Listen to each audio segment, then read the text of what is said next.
வணக்கங்க. இன்றைக்கி hair oil எப்படி தயார் செய்யலான்னு பார்க்கலாம்.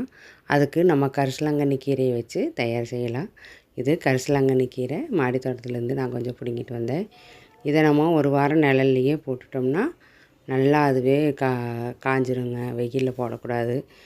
இப்போது காஞ்சி போன கரிசலாங்கண்ணி கீரை, அது கூட காஞ்சி போன செம்பருத்தி பூ நம்ம சாமிக்கு வச்சுட்டு அதையவே எடுத்து யூஸ் பண்ணிக்கலாம். அதையும் நம்ம ஒரு வாரம் நிழல்ல விட்டுட்டோம்னா அதுவே இந்த மாதிரி காஞ்சி சருகாயிடும். ஒரு கைப்பிடி கருவேப்பிலை, இது பச்சையாக இருந்தாலும் பரவாயில்ல, காஞ்சதாக இருந்தாலும் பரவாயில்ல போட்டுக்கலாம். 2 பெரிய பெரிய நெல்லிக்காய் கட் பண்ணி வச்சுருக்கிறேன், இதையும் போட்டுக்கலாங்க.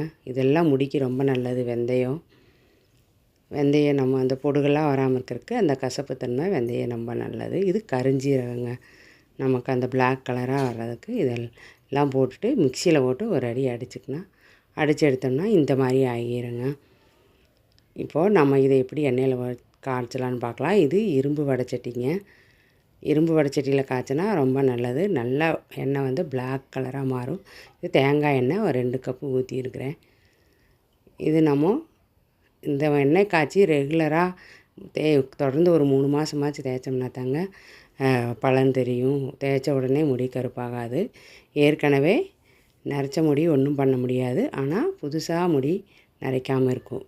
இது தொடர்ந்து நான் யூஸ் பண்ணிகிட்டே இருக்கிறேங்க. நல்லா பலன் தெரியுது. இது இப்போ எண்ணெய் காஞ்சதுக்கப்புறம் இதை போட்டு நல்லா ஒரு கொதிக்க விட்டுறலாங்க. எல்லாத்தையும் போட்டு இந்த நுரை வர வரைக்கும் கொதிக்க விட்டு நுரை இறங்கினது அடுப்பை ஆஃப் பண்ணிக்கலாங்க. இப்போ அடுப்பை ஆஃப் பண்ணிடலாம். இந்த மாதிரி ஆயிரும். இதை ஒரு வாரம் நம்ம இதை இரும்பு வடைச்சட்டிலேயே விட்டுட்டோம்னா நல்லா பிளாக் ஆகிருங்க. அப்போதைக்கே வேணாலும் வடிகட்டலாம். இருந்தாலும் ஒரு வாரம் கழிச்சுக்கும்போது இந்த மாதிரி நல்லா கருப்பு கலராக ஆகிரும். இதையும் நம்ம வடிகட்டி ரெகுலராக தேய்ச்சிட்டு வரலாம். நன்றி.